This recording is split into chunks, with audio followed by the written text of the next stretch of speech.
السلام علیکم، کیسے ہیں آپ سب؟ امید ہے کہ آپ سب ٹھیک ہوں گے، اور پلیز میری ویڈیو کو شیئر بھی کریں، لائک بھی کریں اور سبسکرائب بھی کریں میرے چینل کو، اور جو کچھ آپ رائے دینا چاہتے ہیں اس کو کمنٹ باکس میں اس رائے کا اظہار بھی کریں۔ جس ٹاپک پر آج میں بات کرنے والی ہوں یہ ہے کہ مفتی طارق مسعود کا جو آج کل مسئلہ چل رہا ہے کہ انہوں نے گستاخی کی ہے، نعوذ باللہ معاذ اللہ، تو اس بارے میں جو میری چھوٹی سی ریسرچ ہے وہ میں آپ کو بتانا چاہتی ہوں کہ سب سے پہلے تو آپ یہ جان لیں کہ غلطی اور گستاخی، سب سے پہلے آپ یہ جان لیں کہ غلطی اور گستاخی میں فرق کیا ہے، غلطی کیا ہے اور گستاخی کیا ہے۔ اس کے لیے آپ یہ چھوٹا سا بیان سن لیں۔ گستاخی کیا ہوتی ہے؟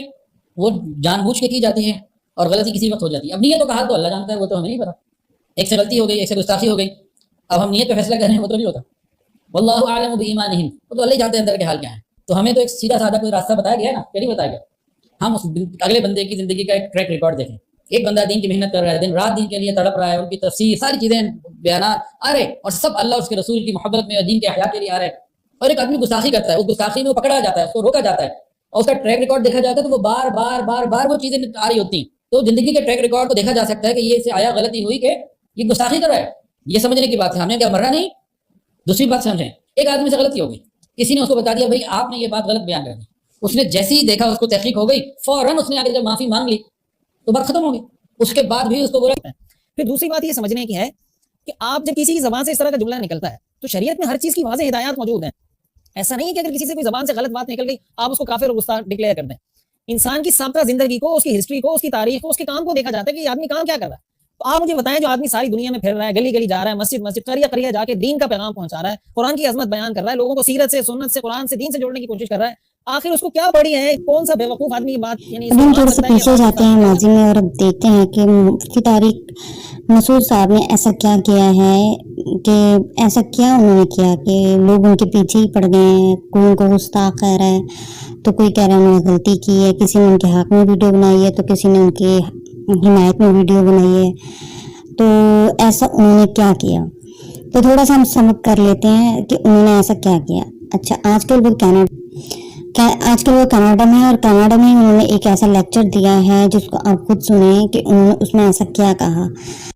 کہ اگر ظاہری لحاظ سے اس میں کوئی غلطی ہے، ظاہری لحاظ سے، ورنہ کس بڑی ہمت ہے، گرامر کی ایک مسٹیک اگر ظاہری لحاظ سے مسٹیک کیا، گرامر کی ایک مسٹیک اگر ظاہری لحاظ سے مسٹیک کیا، ہم نے اس قرآن کی حفاظت ایسے کی ہے کہ اگر ظاہری لحاظ سے اس میں کوئی غلطی لکھنے میں ظاہری لحاظ سے، ورنہ کس بڑی ہمت ہے، ہوئی بھی ہے، ہم نے اس کی بھی کریکشن کی کسی کو اجازت نہیں دی، جو ہے جیسے لکھا گیا ایسے چلا رہا ہے، بڑے بڑے ابھی گرامر کے بارے میں انہوں نے بتایا سینٹینس سے ترکیب نہیں آتی، دو زبر دو سے دو پیش نہیں آتے، نہیں آتے، یہاں آئے اپنے الفاظ پہ معذرت کرتا ہوں اور میں اپنے الفاظ سے رجوع کرتا ہوں، لیکن میرا منشا ہرگز ہرگز ہرگز قرآن مجید کی توہین نہیں ہے، کیونکہ میرا پورا بیان قرآن کی تصدیق پہ ہو رہا ہے، قرآن کی صداقت پہ ہو رہا ہے۔ اس کا ایک ایک لفظ جو ہے وہ لوح محفوظ میں محفوظ ہے، اور اسی کے مطابق لکھا گیا، اسی کے مطابق پڑھا گیا، اور اللہ کی ذات سے نکلا ہوا کلام ہے۔ تو سوچئے کہ جو شخص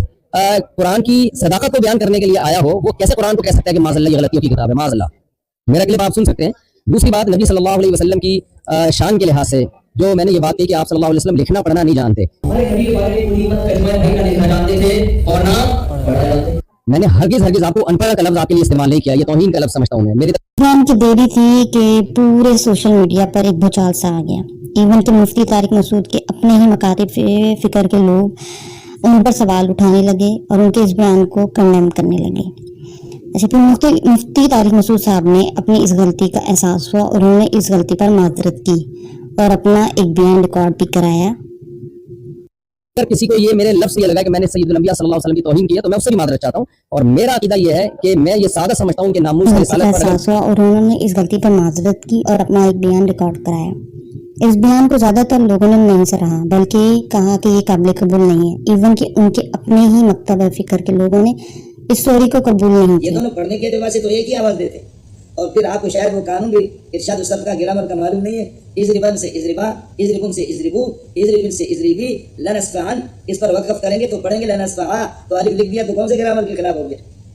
گرامر تو خود ہی ہے، اضربن سے اضربا، اضربن سے اضربو، اضربن سے اضربی، لنسفعن بالناسیہ، لنسفعن بالناسیہ، یہ وزن کی صورت میں، اور جب آپ وقف کریں گے تو لنسفعا اس کو پڑھیں گے، لنسفعا ہی اس کو پڑھنا پڑے گا۔ یہی حال ہے وَلَيَكُونَ مِنَ الصَّاغِرِينَ، وَلَيَكُونَ آپ اس کو پڑھیں گے، وہ تو اس کی آواز ہے۔ پھر آپ کے قاعدے کے اعتبار سے آپ مجھے بتائیں وَتَظُنُّونَ بِاللَّهِ الظُّنُونَ، بل وہ آیات بینات فی صدور، اس لیے ابتدائی حالت میں تو تھے. باقی یہ کہ آپ سے یہ کہ کاتب غلط لکھے اور حضرت اقدس صلی اللہ علیہ وسلم کو اس کا پتہ نہ چلے، اور اس طریقے پر قرآن خود ذمہ داری اٹھائے کہ لا یاتیہ الباطل من بین یدیہ ولا من خلفہ، آگے پیچھے ہم نے فرشتے لگائے ہماری نگرانی میں، جس طرح وبالحق انزلناہ، ہم نے ٹھیک طریقے سے اس کو اتارا، وبالحق نزل، ٹھیک طریقے سے یہ نازل ہو گئی، ٹھیک طریقے سے ہم نے اس کو اتارا اور ٹھیک طریقے سے یہ بالکل نازل ہو گئی اور ٹھیک طریقے سے امت تک یہ کہ پہنچ گئی. ہمارا تو یہی عقیدہ ہے، نہ کاتب سے غلطی ہوئی نہ محمد رسول اللہ سے غلطی ہوگی، یہ سب کے سب ہے. لیکن آپ گرامر سے چونکہ واقف نہیں ہے، گرامر خود ہی جو گرامر ہمارے بنایا گیا گرامر ہی ناقص ہے، اس لیے قرأت متواترہ اور قرآن کا رسم الخط یہ مطبوع ہے، گرامر اس کا تابع ہے. یہاں گرامر کے مطابق آپ کو کوئی بات اگر نہ لگے تو کہہ دینا کہ گرامر فیل ہو گیا، یہ نہ کہہ دینا کہ قرآن کی غلطی ہے. اللہ تعالیٰ امت مسلمہ کی رہنمائی آپ نے پھر ایک اور وضاحتی بیان جاری کیا اور اس میں آپ نے دوبارہ سے معذرت بھی کی اور اپنے الفاظ سے رجوع بھی کیا اور پھر دوبارہ سے معافی بھی مانگی. یہ آپ سن سکتے ہیں. میں رپورٹ کروا رہا ہوں تو ان سمیت دیگر میرے بعض اقامتوں کو تحفظات ہیں. تو نبی صلی اللہ علیہ وسلم کا ارشاد ہے یا بنی آدم کلکم خطاؤون وخیر الخطائین التوابون، اے بنی آدم تم میں سے ہر شخص سے غلطی ہو سکتی ہے، بہترین غلطی کرنے والے وہ ہے جو توبہ کرے. اور توبہ کے 3 ارکان ہوتے ہیں کہ عوام سے معذرت کر لی جائے، اللہ تعالیٰ سے توبہ کر لی جائے، اپنی غلطی سے رجوع کرنی ہے. بھی کچھ قسم لوگ آپ کے پیچھے ہی پڑے رہے اور آپ کو قتل کی دھمکیاں بھی دیں اور آپ کو سر قلم کرنے تک کی دھمکیاں دینے پر اتر ہیں. ایون کہ آپ کے بیانات میں سے بیانات اٹھا کر لانے لگے اور سوشل میڈیا پر چلانے لگے کہ آپ نے ایسے کہا اور آپ نے ویسے کہا، آپ نے اس موقع پر ایسے کہا ویسے کہا، لائک جیسے ابھی میں آپ کو ایک بیان سنانے لگی ہوں. کرتے رہیں اور بعد میں جب پکڑے جائیں تو کہتے ہیں ہم نے توبہ کر لی. تو ایسا نہ ہو، کیونکہ ہمیں تو نہیں پتا دل سے کی ہے اوپر سے کی ہے. تو اس لیے جو گورنمنٹ لا ہے وہ یہی ہے کہ اگر کوئی شخص کھلے لفظوں میں پیغمبر صلی اللہ علیہ وسلم کی گستاخی کرے گا تو وہ توبہ اگر کرتا ہے تو اللہ تو دل کے حالات جانتا ہے، لیکن گورنمنٹ پھر پابند ہوگی کہ اس کو سزا دے تاکہ یہ گستاخیوں کا دروازہ بند ہو جائے. ورنہ لوگ اس کو بہانہ بنا لیں گے نا، گستاخیاں کرتے رہیں گے اور پھر کل کہیں گے ہم نے توبہ. لوگوں نے مجھے ماں کی گالیاں دی، باپ کی گالیاں دی، میرے والد فوت ہو گئے، کتنا دکھ ہوتا ہے بتا. میرے سید ماں کی گالیاں سہی ہیں صرف اس بات پہ کہ وہ تیرا دیوبندی تھا اس لیے تو اس کو بچا گیا. اللہ کی قسم ایسی بات کریں گے، غلطی ہوئی اس نے غلطی کی معافی مانگی. اور غلطی اور گستاخی میں فرق ہوتا ہے خدا کے بندے، تمہیں اتنا بھی فرق سمجھ نہیں آتا.